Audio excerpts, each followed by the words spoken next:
बिहार चुनाव के ट्रेंड आपने देख लिए होंगे और अब तक ये ट्रेंड नतीजों में बदल रहे हैं। अब बहुत ज्यादा इसमें उलटफेर होगा, इसकी उम्मीद किसी को नहीं है। जिस दिन से बिहार चुनाव का शोर शुरू हुआ था, लगातार मैं ये कह रहा था कि किसी को नहीं पता है कि क्या होना है।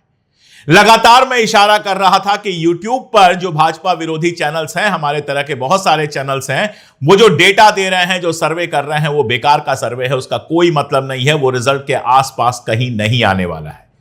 मैंने ये भी बात कही थी कि जितने सारे आपके सामने एग्जिट पोल आए हैं, उनका कोई मतलब नहीं है, एग्जिट पोल कुछ नहीं है, ये सारे हवा में है, तुक्के हैं, कुछ सही साबित होंगे, कुछ गलत साबित होंगे।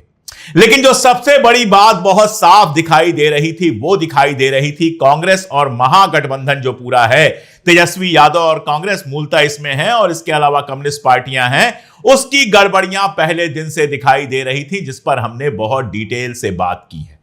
आप जरा सोचिए, राहुल गांधी की एक यात्रा होती है, जबरदस्त यात्रा होती है, समर्थन मिलता है और उसके तुरंत बाद एक खामोशी आ जाती है।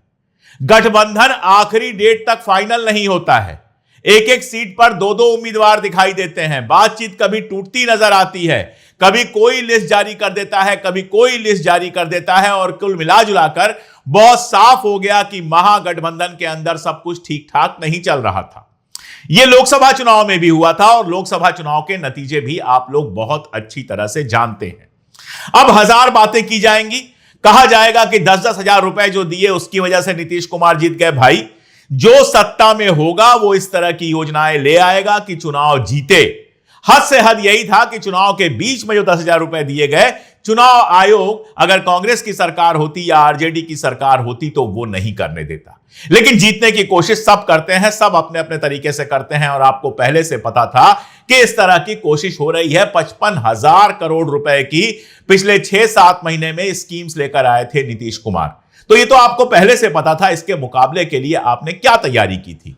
यही तैयारी थी कि आपस में लड़ रहे थे, यही तैयारी थी कि झारखंड मुक्ति मोर्चा, जिसने आरजेडी को बाकायदा सीट्स दी थी और इकलौता जो उम्मीदवार आरजेडी का जीता था उसको मंत्री बनाया था, आपने झारखंड मुक्ति मोर्चा को अंत तक लटकाए रखा और उसके बाद आपने उनको एक भी सीट देना सही नहीं समझा।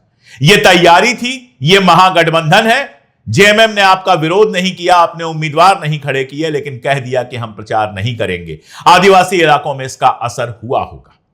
इसके अलावा भी क्या था? कभी भी ऐसा नहीं लगा कि महागठबंधन बहुत मिलजुल कर चुनाव लड़ रहा है।